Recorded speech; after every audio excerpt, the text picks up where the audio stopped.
你知道吗？甄嬛差一点就能避开纯元顾一这个坑。怎么说呢？甄嬛的一生担得起传奇人生这个称号了。虽然富有传奇色彩，但是也有低谷期。正所谓无翻转不高潮嘛，导致甄嬛低谷期的那个局，自然就是宜修搞的纯元顾一事件了。但是四大爷当时真的只是因为甄嬛穿错了衣服，所以才大发雷霆的吗？不是哦，其实，在纯元顾一事件之前，甄嬛是可以躲开这件事儿的，但是她非但没有躲开，反而还步步踩雷，导致四大爷的不满越积越多，以至于最后在纯元顾一事件上的爆发。放肆！醉轩已经修好了，你去带着思过吧。四大爷开始对甄嬛产生不满，是在甄嬛犯的第一个错误，就是干政。后宫干政这种事儿，对于皇帝们来说其实是可大可小的，宠妃们偶尔插个嘴，皇帝们根本就不会放在心上。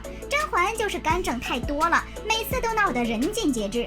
不过可能是因为甄嬛之前大多是以探讨诗词书籍为名，而且最后的决定也确实是四大爷下的。甄嬛这么做就是一直都在打擦边球，比如之前宜修假装头风发作，但是被甄嬛一眼看穿的时候，她为了帮宜修，在四大爷面前说了很多话。于帝王之策上，臣妾觉得庄公的举措十分得当，让四大爷的心里开始真正对年羹尧产生怀疑。后来还搞了一个默契度测试，以这样的方式表达自己的意见，还能讨四大爷高兴。年家势大，甄嬛坐在一边，给四大爷当场表演了一段课文朗诵。小人同立之时，暂相党引成为朋党，等到建立而争先，或历尽而教书时，则互相贼害。这段朋党论读完，四大爷的身心都通畅了起来。但是自从年家倒台，这事儿啊开始变得有些不一样了。自从年家倒台，四大爷新任宠妃背后的甄家在权贵圈中的地位开始稳步上升。本人得四大爷独宠，父亲官升二品，母亲封了诰命，就连小妹妹玉娆也成了京城名媛圈的红人。玉娆也越发忙，上午和周大人家还有萧齐营同里家的小姐们赏雪去了。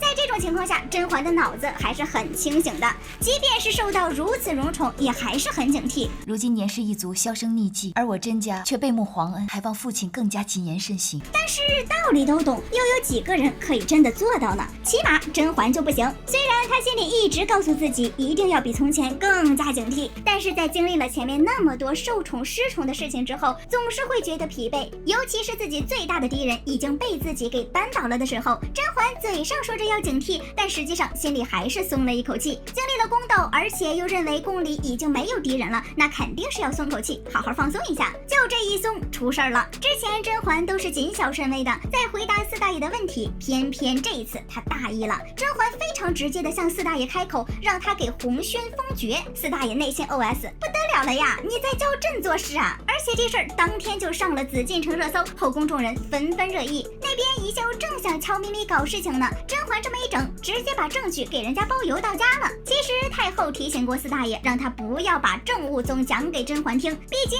这种感觉可上瘾呐。年羹尧的事了结了，皇帝也不必再将朝廷中事说给婉嫔听了。于是宜修面上的担忧，太后的提醒，还有四大爷本人的一丢丢不满，虽然不能立马就发生化学反应，但是也足够让四大爷心里犯嘀咕了。甄嬛和他爸是在何时得罪了皇上而不自知呢？甄嬛无痕干政这事儿让四大爷心里犯嘀咕了。紧接着甄嬛和甄爸共同违背皇上，才是四大爷生气的最重要原因。当时四大爷处置了汪景祺，还让所有人都写一篇辱骂罪人的诗，可甄爸就没写。皇上一看就不高兴了，人家都写了，你凭啥不写啊？其实年家倒台之前，甄爸还是很聪明谨慎的，在大家都配合四大爷演这一出年家被贬的戏时，瓜六的爹就曾多次向他套话。那个时候的甄爸装傻还装得很好，反正瓜六他爹问啥他都说不知道。现在年家一倒台，甄爹就和闺女甄嬛一样放松了警惕，以至于这次瓜六爹跟他攀谈的时候套出来点东西。皇上还这般严厉地处置他的党羽，总觉得朝中弥漫着惴惴之气呀。不得不说，上阵父子兵这句话确实很对呀。甄爹和甄嬛都亲手把自己的把柄送到了敌人手里，你俩这基因相似度100%了吧？果然，刚拿到一手黑料的虞姬瓜六爹立马找机会把这事儿告诉了四大爷。这个时候年家刚倒台，四大爷正害怕朝里再出一个年家呢。你们老甄家可倒好，父女俩都飘了起来，那四大爷心里可不得对你们心存疑虑吗？当年天晚上，四大爷就带着汪景祺的禁书去找甄嬛，想听听自己的爱妃对这事儿又会作何评价。但是在红轩被成功封爵，年家也已经倒台，而自己也马上要被封妃了。这个时候的甄嬛理所当然的觉得四大爷对于自己过问政事的行为没有任何不满，甚至还觉得自己总是拿诗词之类和四大爷交谈，四大爷会觉得自己既聪慧又和他心意相通，自然呢也就会更喜欢他。所以呢，这次不等四大爷提起，甄嬛看见桌上摆的那本书，就主动发问：这本书不是已被皇上封禁了吗？怎么养心殿就搁着一本？甄嬛和四大爷坐在那儿侃侃而谈，完全没有注意到这事儿和之前的不同。之前呢，甄嬛给出的建议基本都在事前，这次的事情都已经有定论了，为啥还非要去谈论它呢？谈论就算了，你还跟四大爷唱反调，这不就说明你对他的安排不满意吗？就连你一个后宫嫔妃都敢直接这么说，那四大爷心里能不多想吗？你看最后四大爷离开的时候，坐在轿子里的表情多阴沉，还有他跟宜修说自己不喜欢甄嬛和甄爹这样。婉嫔跟他父亲心思是一路的，都对朕不喜欢的人有